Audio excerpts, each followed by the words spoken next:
दोस्तों आज बात करेंगे 3 नीश परफ्यूम्स के बारे में जो कि हैं हाउस ऑफ EM5 से।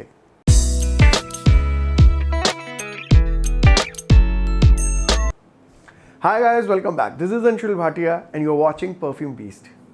तो फ्रेंड्स, आज मैंने हाउस ऑफ EM5 के 3 नीश परफ्यूम्स को ही क्यों चुना रिव्यू करने के लिए, उसका रीजन बहुत साफ है और वो ये है कि जैसा आपको पता है कि जितने भी ये क्लोन हाउसेज हैं या ऐसे ब्रांड्स जो डिज़ाइनर इंस्पायर्ड परफ्यूम्स बनाते हैं, उनकी कोशिश या प्रायोरिटी यही रहती है कि वो ऐसे पॉपुलर डिज़ाइनर परफ्यूम्स के क्लोन्स बनाएं जो कि आज की डेट में बहुत ही ज़्यादा बिकते हैं, जैसे कि Creed Aventus, Bleu de Chanel, Dior Sauvage etcetera.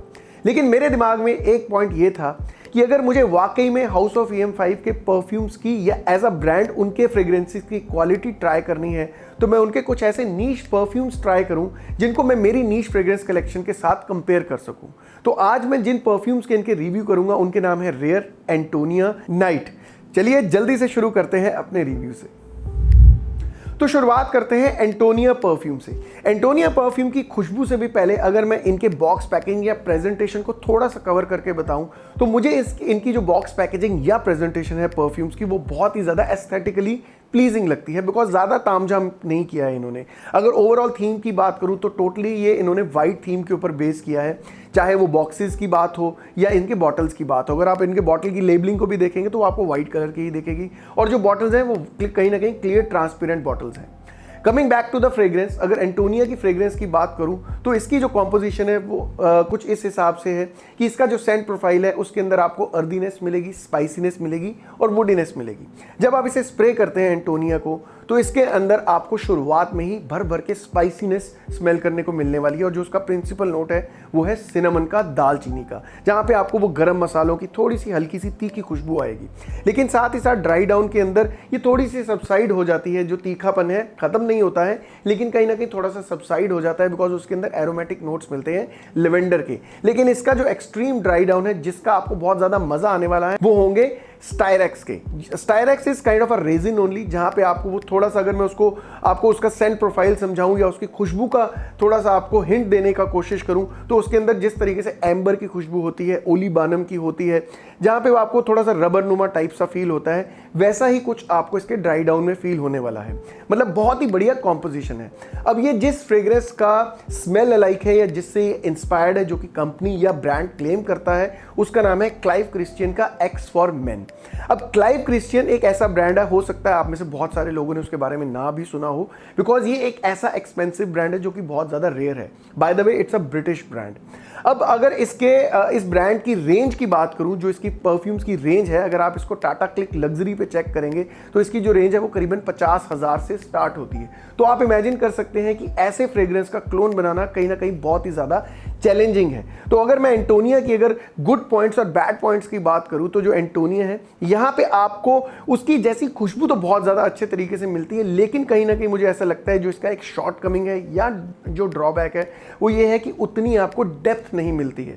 Obvious reason है कि जो एक 50,000 का परफ्यूम है, अब उसको हाउस ऑफ EM5 आपको सेम परफ्यूम 800 रुपये में अगर देने की कोशिश कर रही है तो कहीं ना कहीं डिफरेंसेस बहुत ज़्यादा नोटिसेबल होंगे।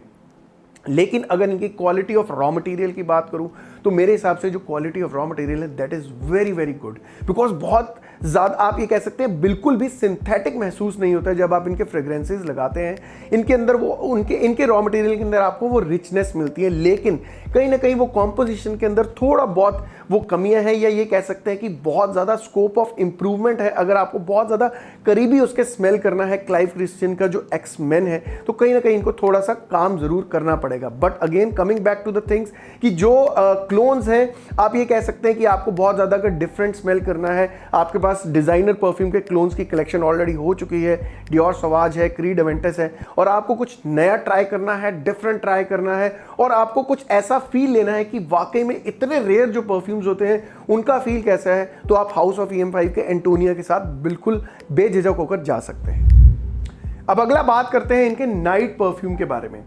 अब नाइट परफ्यूम की जो कॉम्पोजिशन है बहुत ही ज़्यादा सिंपल है। आपको इसके अंदर किसी भी तरीके से कोई भी कॉम्प्लेक्स नोट्स या इसकी कॉम्पोजिशन में कोई भी कॉम्प्लिकेशन देखने को नहीं मिलेगी, बिकॉज इसकी जो खुशबू है उसके अंदर सिर्फ दो चीज़ें ही आपको स्मेल करने को मिलती हैं, और वो है रोज़ और ऊद। गुलाब और ऊद का बहुत ही बढ़िया कॉम्बिनेशन है, जिसके चलते ये एक बहुत ही अच्छा यूनिसेक्स फ्रेग्रेंस भी है। अब ये जिस फ्रेग्रेंस से इंस्पायर्ड है या जिसका ये क्लोन है, वो एक बहुत ही ज़्यादा आप ये कह सकते हैं इनॉर्मसली लास्टिंग वाला परफ्यूम है। अगर ओरिजिनल परफ्यूम की बात करूं तो उसकी लास्टिंग बहुत ही ज़्यादा है। आवर्स की फॉर्म में बताऊं तो वो करीबन 12-14 घंटे के आसपास चलता है। अब अगर इनकी फ्रेग्रेंस क्वालिटी की बात करूं या इनके कॉम्पोजिशन की बात करूं कि ये कितना सिमिलर है हाउस ऑफ EM5 का जो ये नाइट फ्रेग्रेंस है, ये कितना ओरिजिनल के सिमिलर है या इसकी परफॉर्मेंस कैसी है, तो ये बहुत ही ज़्यादा सिमिलर है। बिकॉज ऑब्वियसली जैसा मैंने आपको कहा कि इसकी कॉम्पोजिशन बहुत ज़्यादा सिंपल है, ज़्यादा मेहनत करने की ज़रूरत नहीं है ऐसे फ्रेग्रेंस का क्लोन बनाने में। लेकिन यहाँ पे जो चैलेंजिंग बात आती है वो है quality of the raw materials that are been used, और सेकेंडली आप इसके अंदर परफॉर्मेंस कितना दे पाते हैं। तो मेरे हिसाब से यहाँ पे हाउस ऑफ EM5 ने बहुत अच्छा काम किया है, बिकॉज फ्रेग्रेंस की जो सिमिलैरिटी है वो बहुत ही ज़्यादा क्लोज है। अगर मैं कहूँ ये 90% सिमिलर स्मेल करता है। हाँ, थोड़ा सा इसके अंदर आपको वो रिफाइनमेंट की कमी दिखेगी, थोड़ा सा स्मूथनेस की कमी दिखेगी, बिकॉज कॉम्पोजिशन में हल्का सा आप ये कह सकते हैं फेर बदल हुआ है। अगर मैं ऊद की बात करूं तो यहाँ पे वो ऊद का जो फ्लेवर है वो थोड़ा सा ओवर पार करता है रोज़ की फ्रेग्रेंस को। वहीं पे जो ओरिजिनल फ्रेग्रेंस है वो ज़्यादा बैलेंस्ड है, क्योंकि आपको वहाँ पे वो प्लेजेंट नोट्स भी मिलते हैं, थोड़े से इंटेंस नोट्स भी स्मेल करने को मिलते हैं ऊद के कारण। तो यहाँ पे जो डिफरेंस है वो थोड़ा सा ये कह सकते हैं कि हल्का सा 19-21 वाला फ़र्क है। लेकिन अगर इसकी परफॉर्मेंस की बात करूँ तो यहाँ पे भी हाउस ऑफ EM5 ने आपको करीबन वैसी ही कुछ परफॉर्मेंस देने की कोशिश करी है, बिकॉज ये फ्रेग्रेंस की जो प्रोजेक्शन है बहुत ज़्यादा अच्छी है। हवा में जो स्टे है इनकी फ्रेग्रेंसेस का वो भी बहुत ज़्यादा अच्छा है, पर्टिकुलरली अगर नाइट की बात करूँ, और परफॉर्मेंस भी बहुत ज़्यादा अच्छा है, बिकॉज लास्टिंग बहुत ज़्यादा ज़बरदस्त है। तो अगर आपको कुछ ऐसा एक रेयर फ्रेग्रेंस ट्राई करना है जो कि एक नीश परफ्यूम का क्लोन है, जैसे मैंने आपको कहा कि जो ये नाइट है, it is been inspired by the night from Frederic Malle, और जो फ्रेडरिक मॉल एक ब्रांड है, बहुत ज़्यादा नीश टाइप सा ब्रांड है। और अगर आपको वैसे ही कुछ नीश फ्रेग्रेंस का टेस्ट चाहिए कम पैसों में, तो आप हाउस ऑफ EM5 के नाइट फ्रेग्रेंस को ज़रूर ट्राई कीजिए, बिकॉज रोज़ और ऊद का बहुत ही ब्यूटीफुल टाइप सा एहसास है, बहुत प्यारा सा एहसास है। अब आखिर में बात कर लेते हैं इनकी रेयर फ्रेग्रेंस के बारे में। अब जैसा इसका नाम है रेयर, वैसी ही इसकी खुशबू है, बिकॉज ये जिस फ्रेग्रेंस का स्मेल लाइक है वो एक highly concentrated, highly rich, highly potent and highly complicated type सी फ्रेग्रेंस है, बिकॉज उसके जो नोट्स हैं वो बहुत ही ज़्यादा कॉम्प्लेक्स हैं। अगर इसके नोट्स को आपको थोड़ा सा ब्रीफ करके बताऊं तो इसके अंदर आपको प्रैक्टिकली हर एक एलिमेंट स्मेल करने को मिलेगा जिसका ये स्मेल लाइक है या जिससे ये इंस्पायर्ड है। उसकी जो आज की डेट में कीमत है वो करीबन 1 लाख रुपए के आसपास है। तो आप इमेजिन कर सकते हैं कि वो फ्रेग्रेंस कितनी ज़्यादा कॉम्प्लेक्स होगी या कितने ज़्यादा कॉम्प्लिकेटेड नोट्स का उसके अंदर इस्तेमाल किया गया होगा। लेकिन जैसा मैंने आपको वीडियो की शुरुआत में भी कहा था, अब कंपनी जिस चीज़ को अपना USP बताती है कि उन्होंने एक ऐसी महंगी नीश फ्रेग्रेंस का क्लोन बनाया है, जितना वो उसके बारे में वो क्लेम करते हैं कि ये उनकी USP है, उतना ही ज़्यादा ये चैलेंजिंग हो जाता है उनको कस्टमर की एक्सपेक्टेशन के ऊपर उतरना। बिकॉज ये जो फ्रेग्रेंस है इतनी इजी नहीं है बनानी, बिकॉज आप इमेजिन कर सकते हैं कि इतना एक महंगा ब्रांड है जिससे ये इंस्पायर्ड है, उन्होंने अपने कितने दिमाग वहाँ पे लगाए होंगे या कितने ज़्यादा उनकी क्रिएटिविटी उसके अंदर उन्होंने डाली होगी कि वहाँ उन्होंने एक ऐसा मास्टरपीस तैयार किया है। अब अगर इस फ्रेग्रेंस के खुशबू के बारे में आपको थोड़ा सा हिंट दे पाऊँ तो ये है कि इसके अंदर आपको प्रैक्टिकली हर एक नोट स्मेल करने को मिलेगा, जो कि ये है कि जो इस फ्रेग्रेंस की या इस परफ्यूम की जो शुरुआत है वो सिट्रस नोट से होती है। ड्राई डाउन के अंदर आपको वैरायटी ऑफ फ्लावर्स, अलग अलग तरीके के फूलों की खुशबू को स्मेल करने को मिलेगा। अगर मैं मेरे वर्ड्स में उसको इंटरप्रेट करके बताऊं तो मेरे हिसाब से एक फ्लोरल एल्डिहाइडिक टाइप सा परफ्यूम है। लेकिन वहीं पे आपको इसके बेस नोट्स जो कि आपको थोड़ी देर के अंदर ही स्मेल होने स्टार्ट हो जाते हैं, उसके अंदर आपको वुड नोट्स भी स्मेल करने को मिलते हैं, थोड़ी सी स्पाइसीनेस मिलती है, मस्कीनेस मिलती है।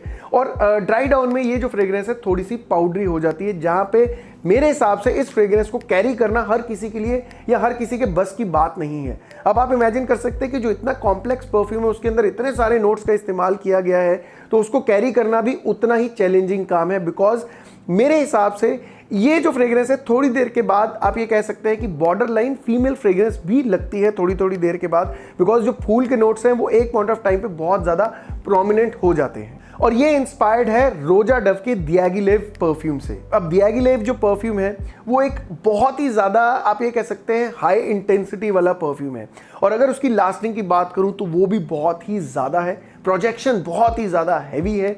लेकिन अगर मैं इसको कंपेयर करूं EM5 को ओरिजिनल रोजा दियागिलेव के साथ कंपेयर करूं तो मुझे थोड़ा सा यहाँ पे डिफरेंस देखने को मिलता है, बिकॉज इसकी जो शुरुआत है रेयर परफ्यूम की उसके अंदर जो सिट्रस नोट्स हैं वो कंप्लीटली मिसिंग है। ये जो परफ्यूम है ये डायरेक्टली अपने ड्राई डाउन स्टेज से स्टार्ट होता है, जहाँ पे आपको इनिशियली ही फूलों की जो स्मेल है वो बहुत ज़्यादा हैविली स्मेल करने को मिलती है, या उसकी जो खुशबू है बहुत ज़्यादा आती है। और ड्राई डाउन में भी वो जो वुड नोट्स हैं कहीं ना कहीं वो थोड़ी देर के बाद आपको स्मेल करने को मिलते हैं। तो जैसा मैंने आपको कहा कि जैसा मैंने आपको पहले भी बताया कि ये जो फ्रेग्रेंसेस होती है नीश फ्रेग्रेंसेस, इनको बनाना बहुत ज़्यादा चैलेंजिंग होता है।